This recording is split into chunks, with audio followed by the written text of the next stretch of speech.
오늘 함께 은혜 받으실 말씀은 고린도후서 4장 18절 말씀입니다.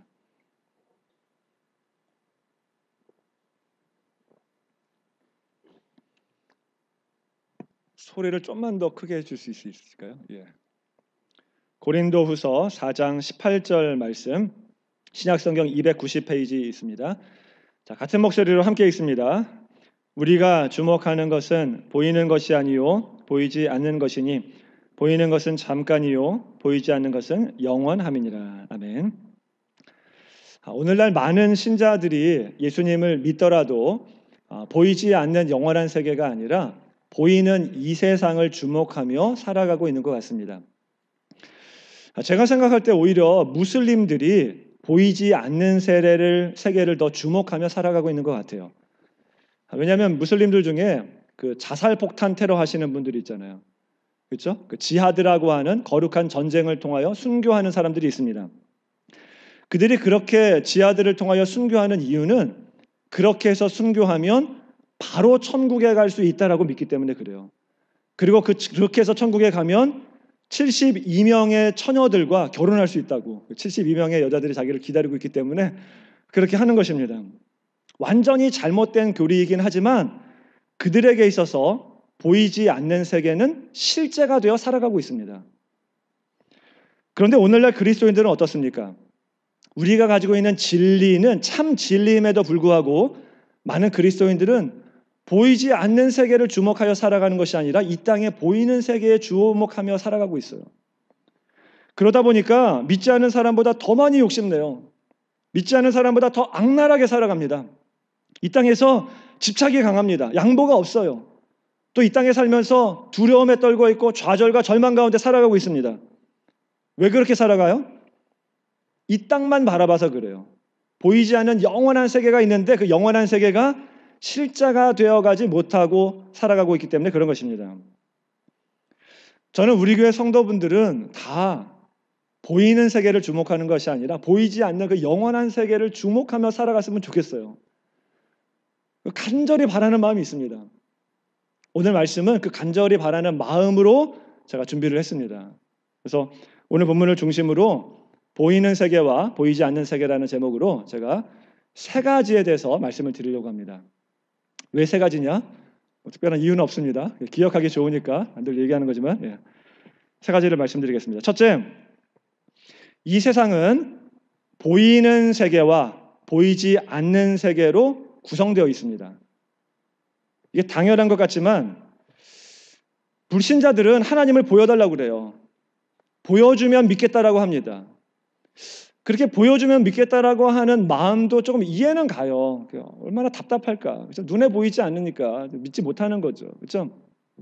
그렇게 말씀하시는 분을 좀 이해가 되는 게 저도 어렸을 때 좀 그랬던 적이 있었어요. 보이지도 않는 하나님 어떻게 믿으라는 거냐.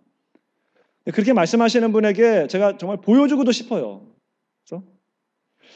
그런데 여러분, 하나님을 보여달라, 보여주면 믿겠다라고 하는 말 자체 안에 모순이 있다는 거 아십니까? 그 말 가운데는 모순이 있어요. 제가 이번 설교를 준비하면서 책 한 권을 봤는데 기독교 서적은 아닙니다. 카이스트 물리학 교수님인 그 이강영 박사가 쓴 보이지 않는 세계라는 책입니다. 이분이 크리스찬인지 아닌지는 잘 모르겠어요. 근데 제가 이번 주에 그걸 읽으면서 굉장히 큰 은혜를 받았어요. 왜 은혜를 받았냐면 그 책에서 계속해서 묻고 있는 게 뭐냐면 본다는 게 뭐냐. 본다는 게 뭐냐. 현대 물리학에서도 보이는 것이 다가 아니래요. 보이지 않는 것도 존재한다라고 여긴다고 합니다.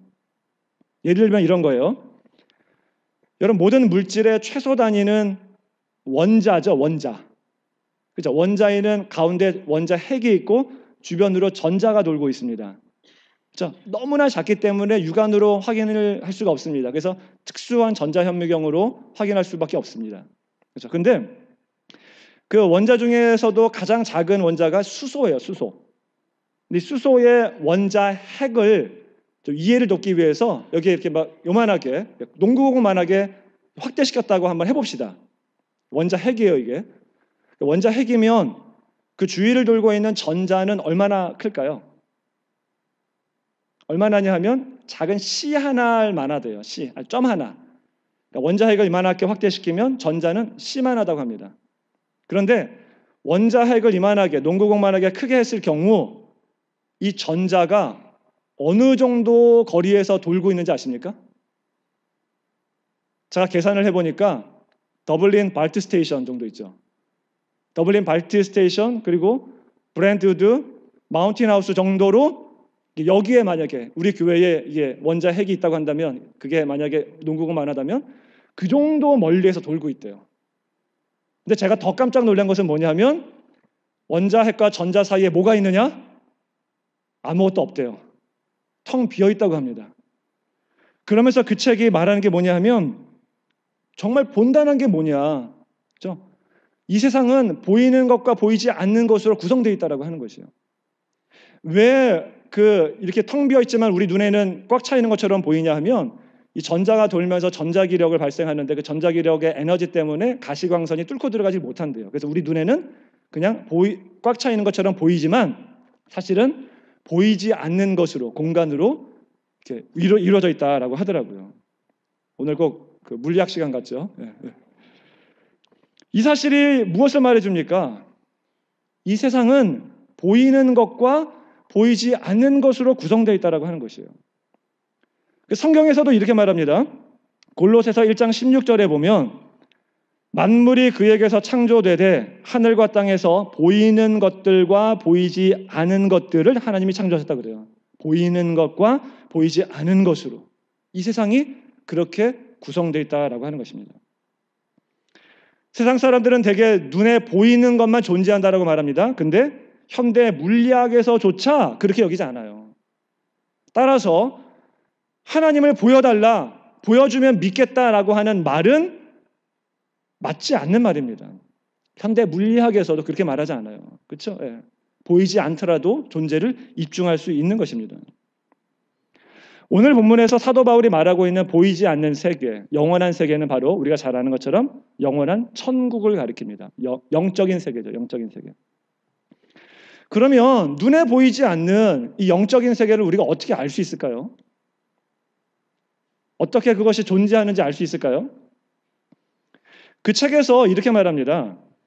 예전에는 보이지 않던 것들이 현미경이나 망원경을 통하여서 볼 수 있게 되었다. 그 말은 뭐냐면 보는 방법을 달리하면 볼 수 있게 됐다라고 하는 거예요. 이건 단순히 현미경이나 망원경 차원이 아니라 보는 인식의 방법을 달리하면 보게 된다, 인식하게 된다는 거거든요. 예를 들면 이런 거예요. 원자핵 안에 양성자와 중성자가 있는데 그 양성자와 중성자를 구성하는 게 쿼크라고 하는 것이 있다고 합니다. 쿼크. 물리학 전공하시는 분들은 아시죠? 쿼크 입자. 근데 그 양성자를 쪼개고 아무리 쪼개더라도 이 쿼크 입자는 눈에 보이지 않는데요. 근데 이 쿼크 입자를 어떻게 그 존재를 입증하느냐? 이 상호작용을 일으킨대요. 그 상호작용을 하는 것을 통해서 눈에 절대 보이지는 않지만 그 입자의 존재를 증명할 수 있다라고 하더라고요.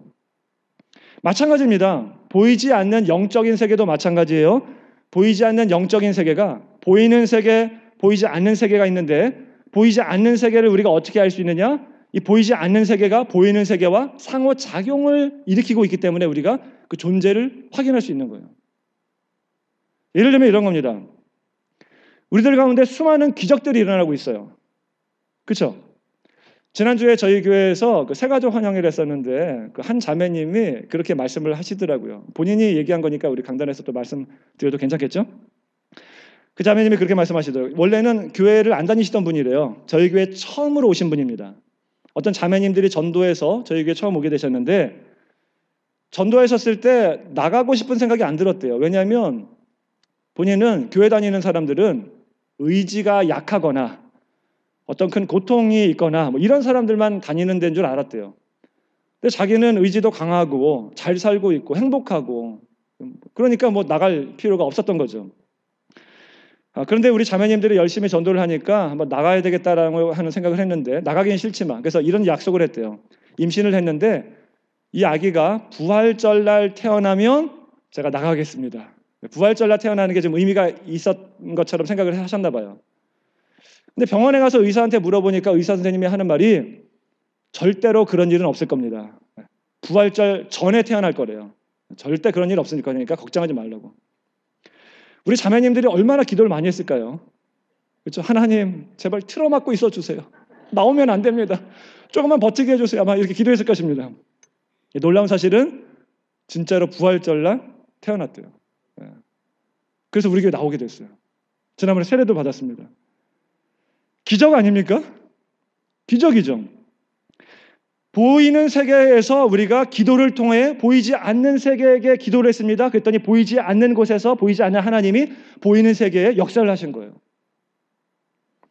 몇 년 전에는 저희 교회 분 그 여동생이 심장마비로 병원에 응급실에 실려간 적이 있었습니다. 의사가 못 깨어난다고 그랬어요. 기적적으로 깨어나더라도 반신불수가 된다고 그랬습니다. 온 교회가 합심하여 기도했습니다. 근데 깨어났어요. 깨어난 것에 그치는 것이 아니라 반신불수도 아니에요. 다 났어요. 어떻게 이런 일이 벌어집니까? 보이는 곳에서 우리가 열심히 기도했더니 보이지 않는 곳에서 하나님께서 이 땅 가운데 역사를 해주신 것입니다. 상호작용이 일어나는 거예요. 그것들을 통해서 우리는 보이지 않는 세계가 있구나, 영원한 영적인 세계가 있음을 깨달을 수 있게 되는 것입니다. 믿지 않는 사람들은 우연이래. 우연히 그랬겠지 뭐. 우연히. 우연을 왜 이렇게 좋아하나 모르겠어요. 진화론자들이 그러잖아요. 그렇죠? 우연히 생물체가 단백질과 아미노산이 작용을 해가지고 우연히 생명체가 생각이 생겨나고 우연히 막 이렇게 진화되고. 여러분, 이 컵이 우연히 이렇게 만들어질 가망성이 있나요? 네? 이 확률이 얼마나 되죠? 그렇죠? 그런데 세포 하나가 이 컵보다 훨씬 더 복잡한 구조를 가지고 있습니다. 근데 그 세포 하나가 우연히 생긴다고요? 말이 안 되는 거죠, 말이. 그렇죠? 보이지 않는 세계에 계시는 보이지 않는 하나님이 이 보이는 세상을 창조하신 것입니다. 그렇죠? 예전에도 제가 한번 말씀을 드렸었는데, 제가 대학생 때 기독교 동아리에 있었어요. 기독교 동아리에서 매년 5월마다 큰 집회를 합니다. 이름이 인생문제 대수련회예요.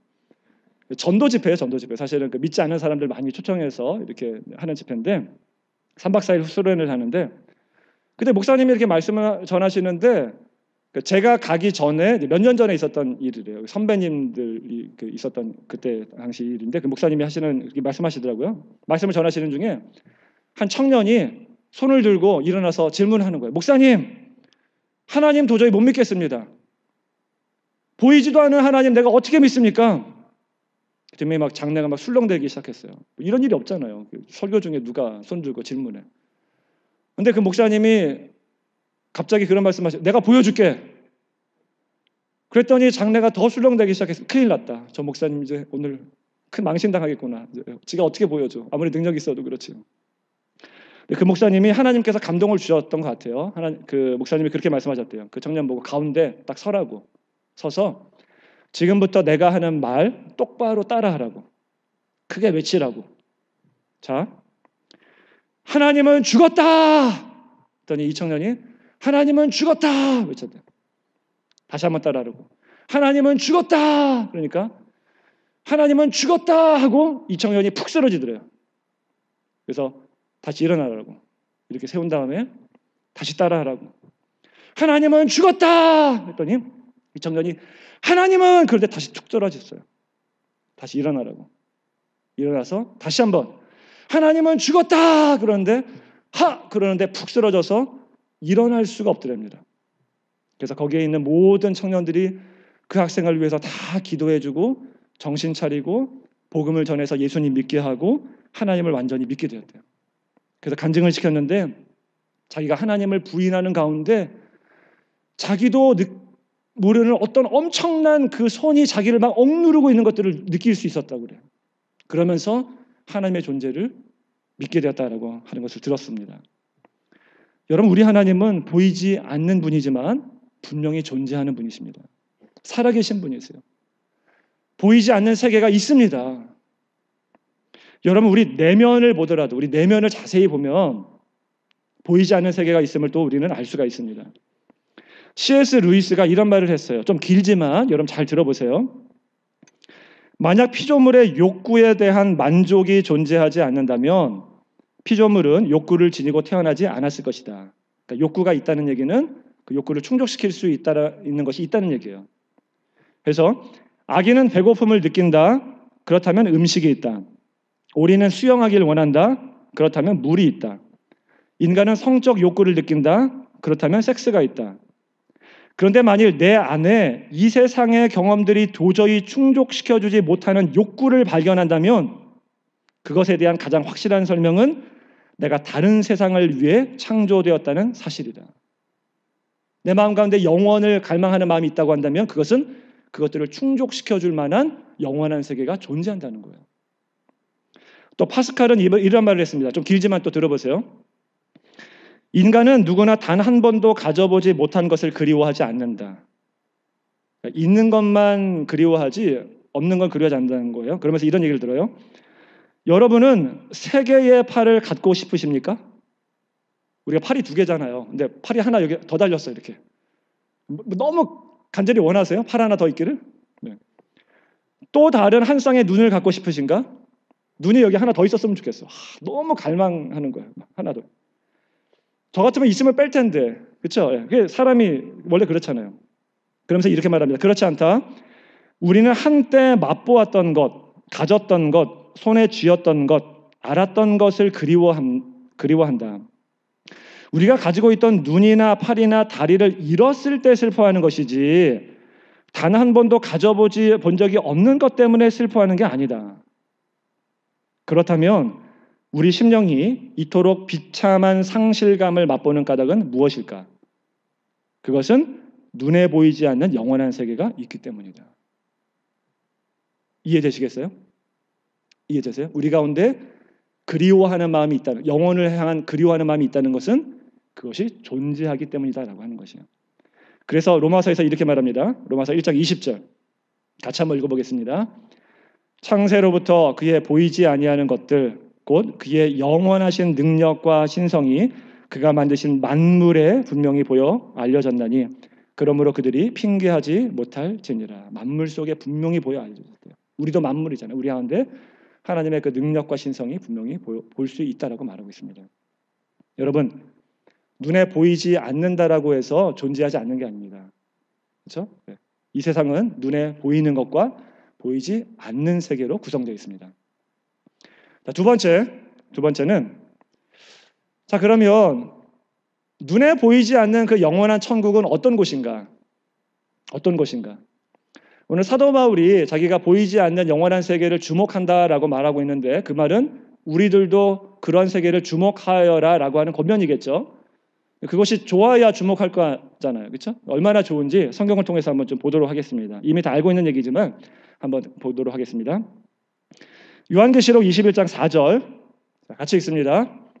모든 눈물을 그 눈에서 닦아주시니 다시는 사망이 없고 애통하는 것이나 곡하는 것이나 아픈 것이 다시 있지 아니하리니 처음 것들이 다 지나갔음이러라. 아멘. 천국 가면 사망도 없고 애통도 없고 아픈 것도 없대요.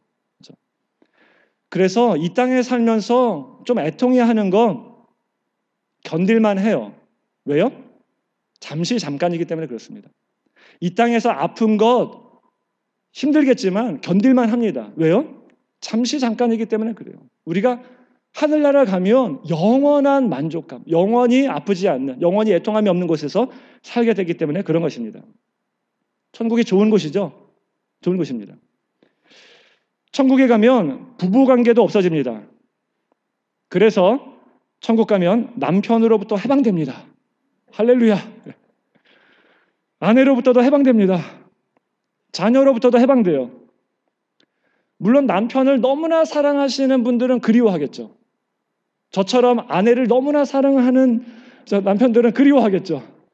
그러나 걱정하실 필요 없어요. 왜냐하면 우리 주님이 우리의 영원한 신랑 되시기 때문에 그래요. 이 땅에서 누렸던 부부관계를 통해 누렸던 즐거움과 만족감보다 몇 배나 더, 몇 배 정도가 아니라 영원한, 그렇죠? 형언할 수 없을 정도의 큰 만족감과 즐거움을 주님이 주실 것이기 때문에 그래요. 얼마나 좋은지 몰라요. 천국 가면 저는 그동안 궁금했던 것들을 물어볼 거예요. 성경을 읽으면서 궁금했던 것들. 하나님 이건 왜 그랬어요? 그 세상을 보면서 궁금했던 것들. 이건 왜 그랬던 거예요? 물어볼 거예요. 하나님이 다 알려주시겠죠? 그러면은 제가 생각할 때 날마다 감탄이 쏟아질 것 같아요. 아, 그게 그래서 그랬군요. 첫째 날에 하나님이 그렇게 창조하셨던 거군요.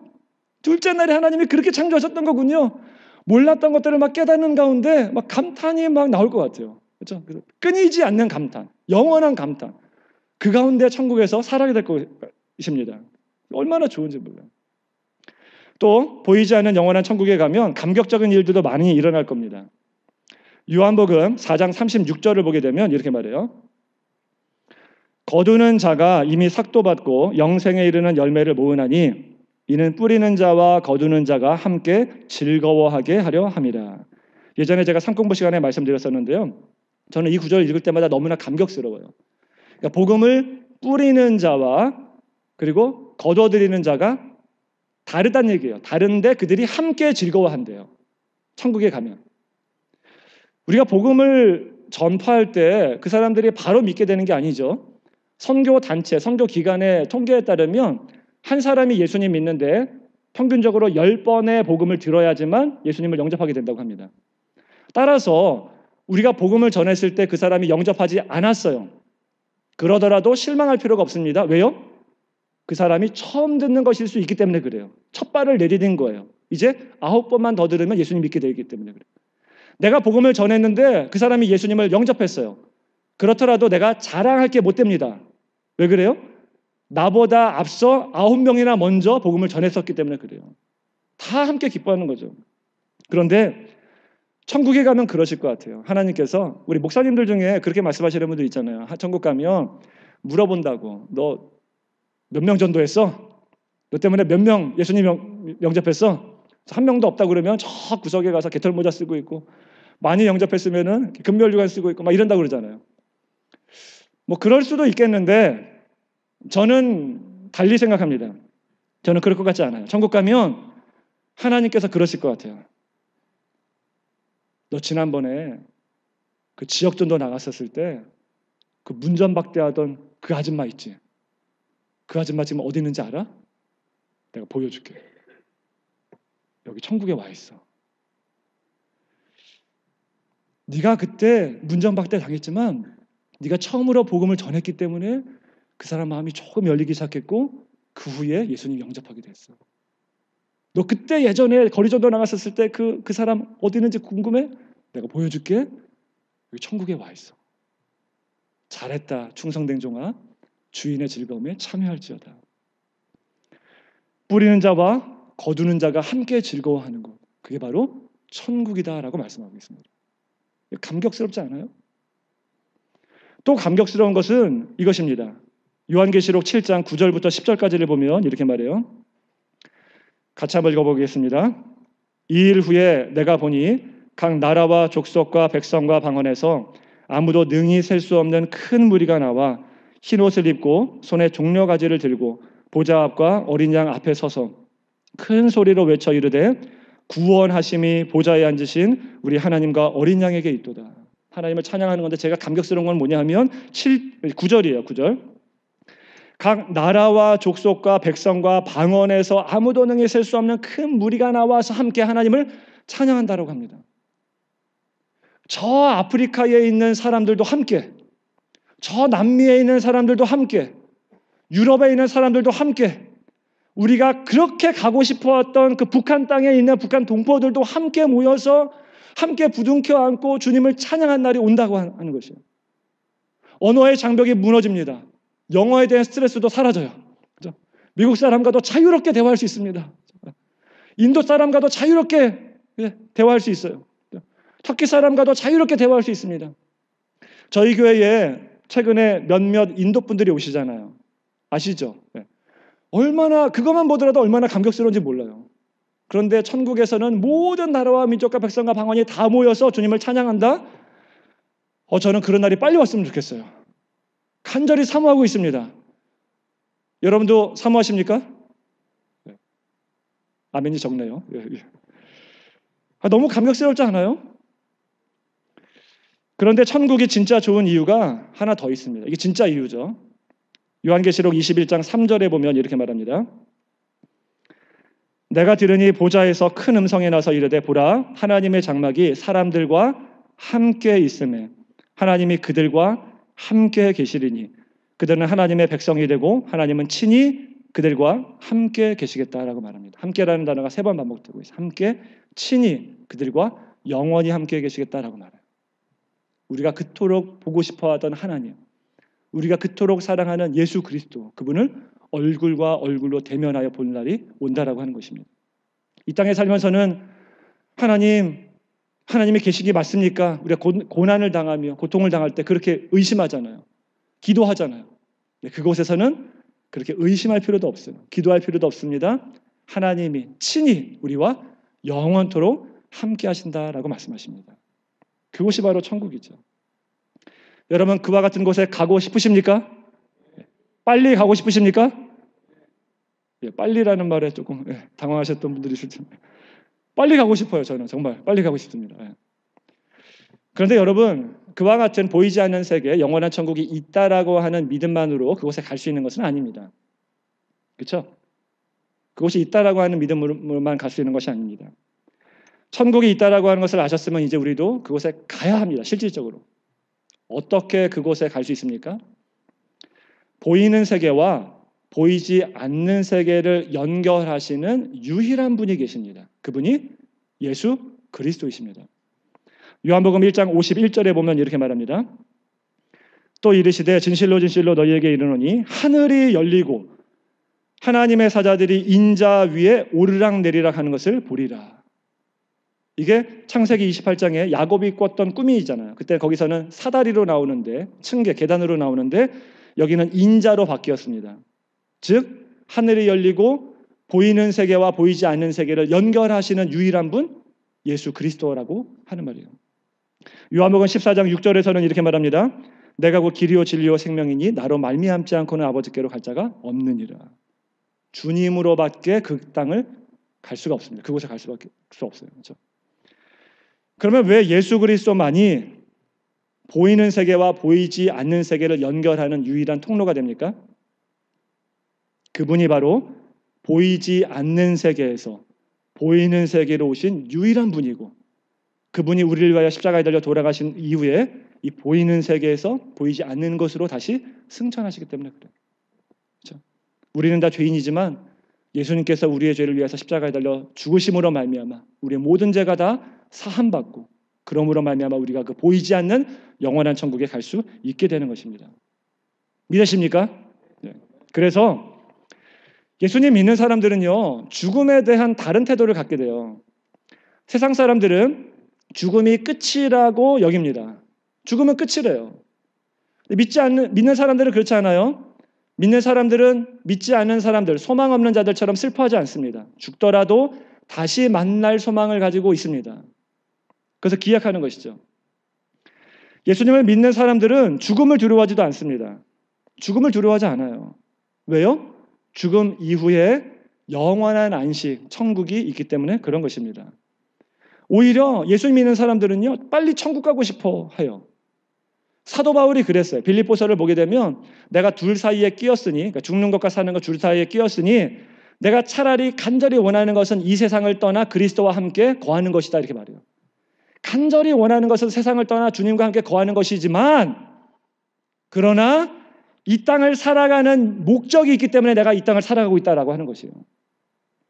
여러분 죽음을 두려워하고 있으십니까? 여러분 죽음이 두려우세요? 제가 예전에 한국에 있었을 때 호스피스 교육받을 때 이제 환자들을 좀 만났었는데 그때 한 권사님이 죽음을 앞두고 있어요. 암 말기 환자인데 목사님 보고 막 절규를 하는 거예요. 목사님 저 너무 두려워요. 저 죽기 싫어요. 저 좀 살려주세요. 기도해서 완전히 낫게 해주세요. 막 절규를 하더라고요. 권사님이. 그동안 믿었던 믿음은 뭡니까? 정말 예수님을 믿기나 한 것입니까? 정말로 영원한 천국이 있음을 믿기나 한 것이에요? 여러분 정말로 예수님을 믿는 사람들은 죽음을 두려워하지 않습니다. 우리가 이 땅에서 살아가야 될 목적이 있다고 한다면 그건 단 하나밖에 없어요. 그렇다고 빨리 죽으라는 얘기가 아니라 살아가야 되죠. 이 땅에서 살아가야 되는 목적은 우리를 위해서 십자가에 달려 돌아가신 그분을 위해 살아가는 그 사명 때문에 그런 것이에요. 그렇기 때문에 우리가 살아가는 것이지 그것 아니라고 한다면 천국이 더 좋은 거죠. 빨리 가야죠. 자, 세 번째 적용입니다. 우리는 보이지 않는 세계를 주목하며 살아가야 합니다.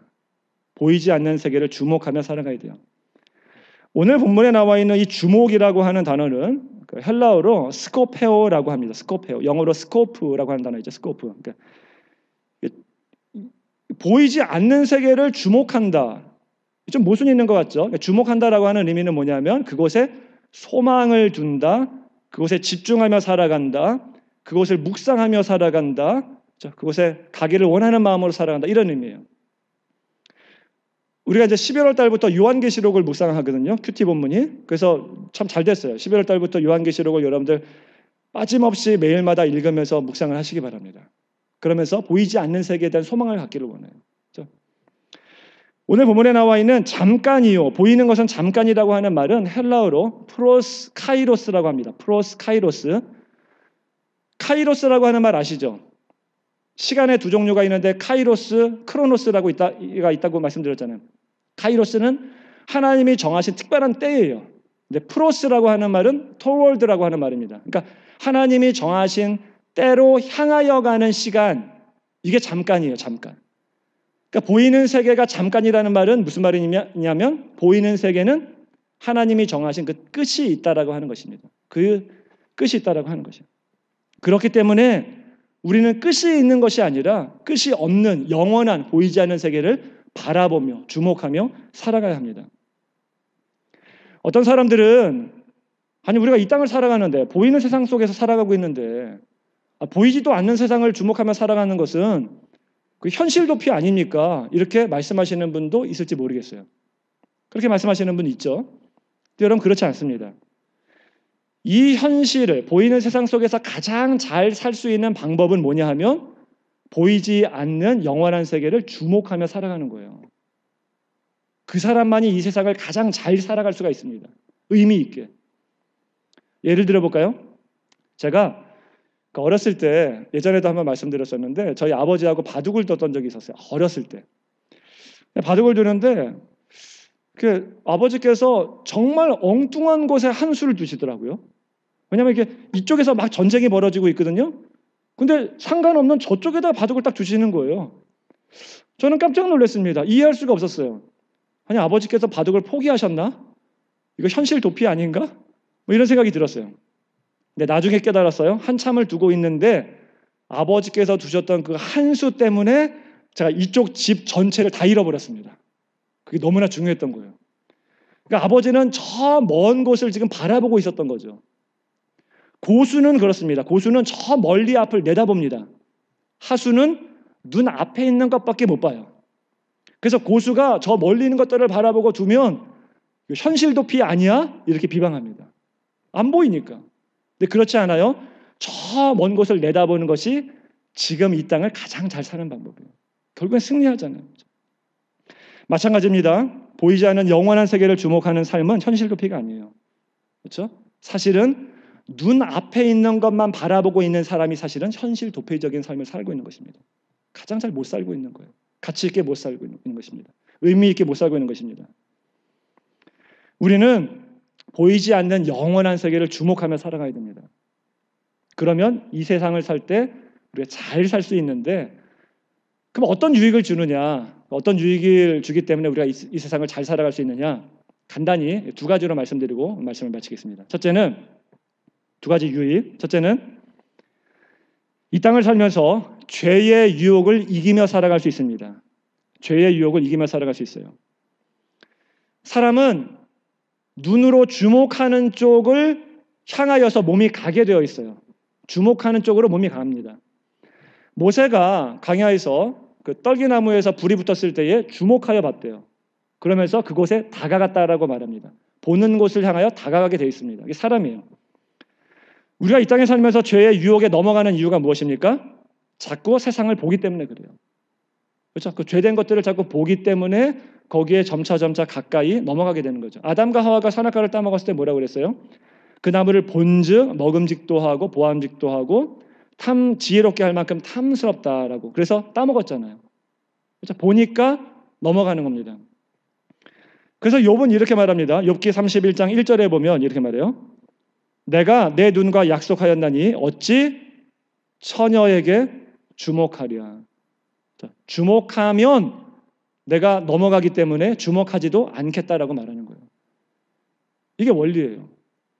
여러분, 죄된 것들을 바라보면 넘어갑니다. 음란한 것들을 바라보면서 나는 음란에 빠지지 않을 수 있어.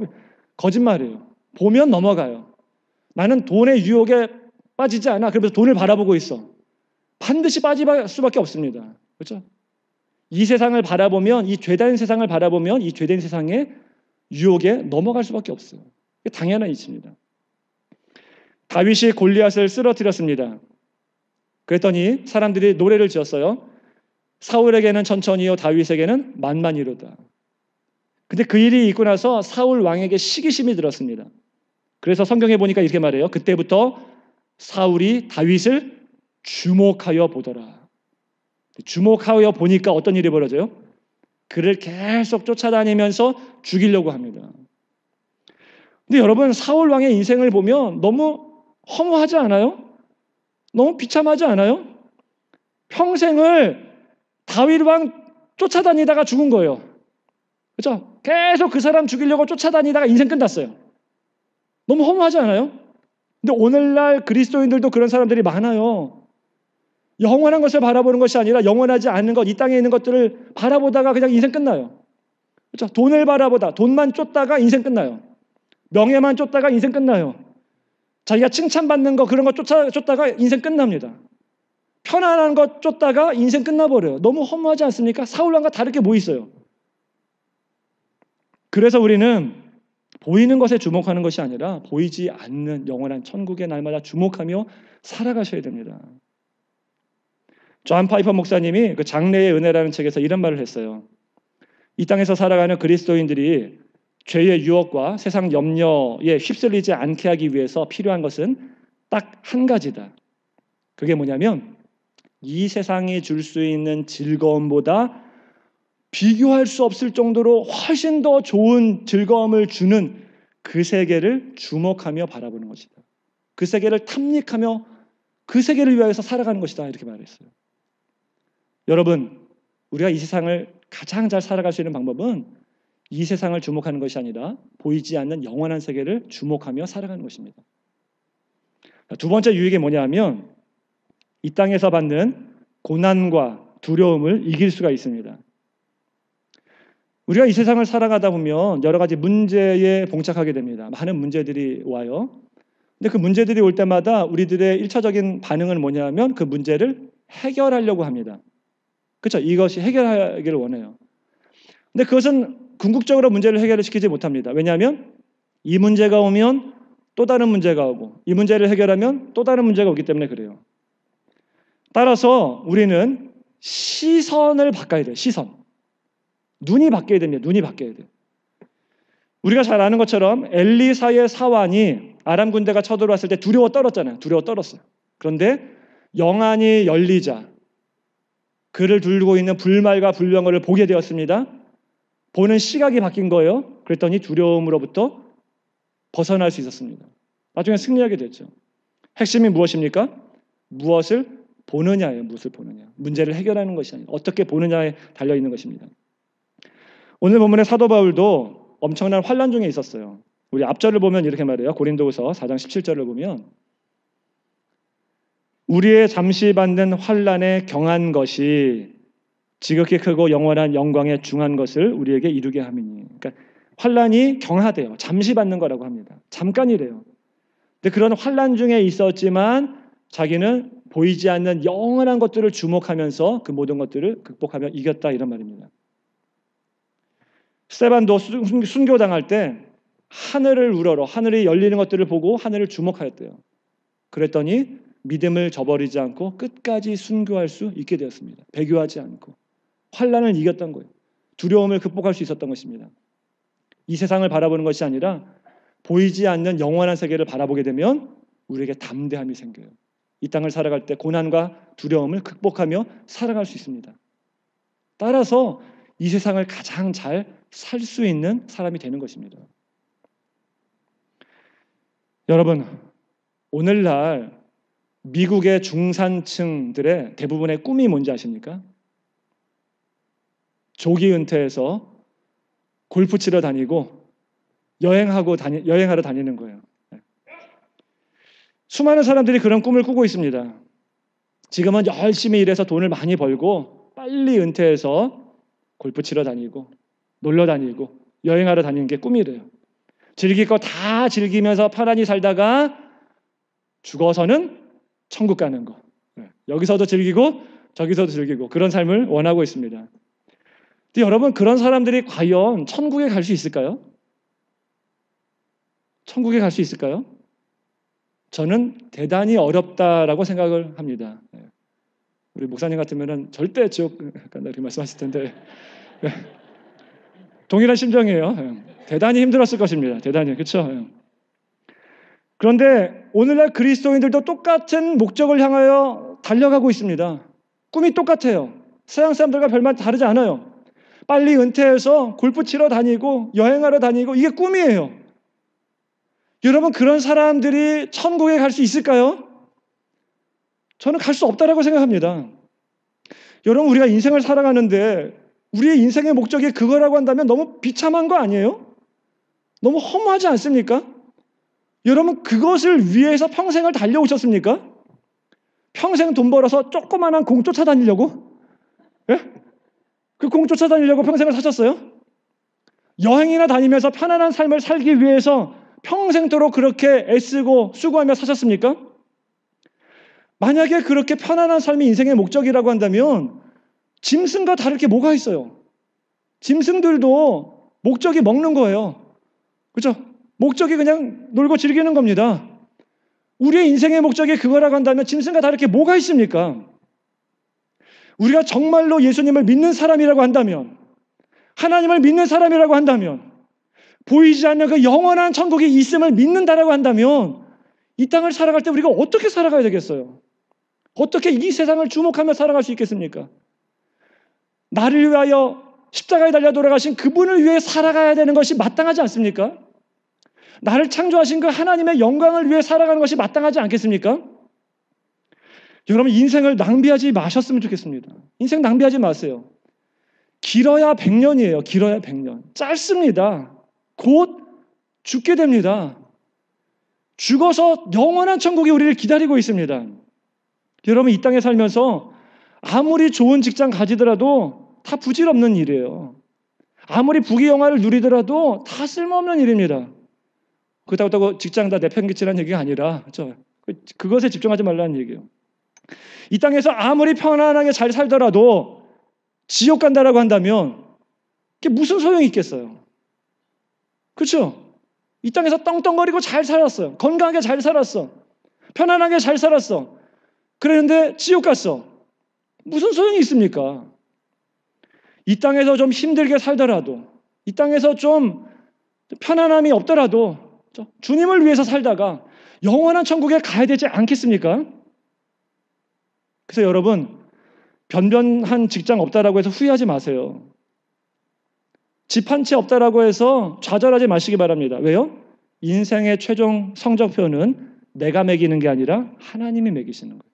하나님이 잘했다 충성된 종아 주인의 즐거움에 참여할지어다 라고 말하면 그 인생이 가장 잘 산 인생이 되는 것입니다. 여러분, 오늘 이 말씀 잘 기억하시고 잠깐 있다가 없어질 안개 같은 이 인생을 주목하는 것이 아니라 눈에 보이지 않는 영원한 세계, 그것만 주목하며 하나님께 영광 돌려드리며 사실 수 있는 저와 여러분 되시길 간절히 축원합니다. 그래서 우리 교회에서는 단 한 사람도 지옥 가지 않고 다 천국에서 만났으면 좋겠어요. 아멘. 네. 우리 다 같이 일어나셔서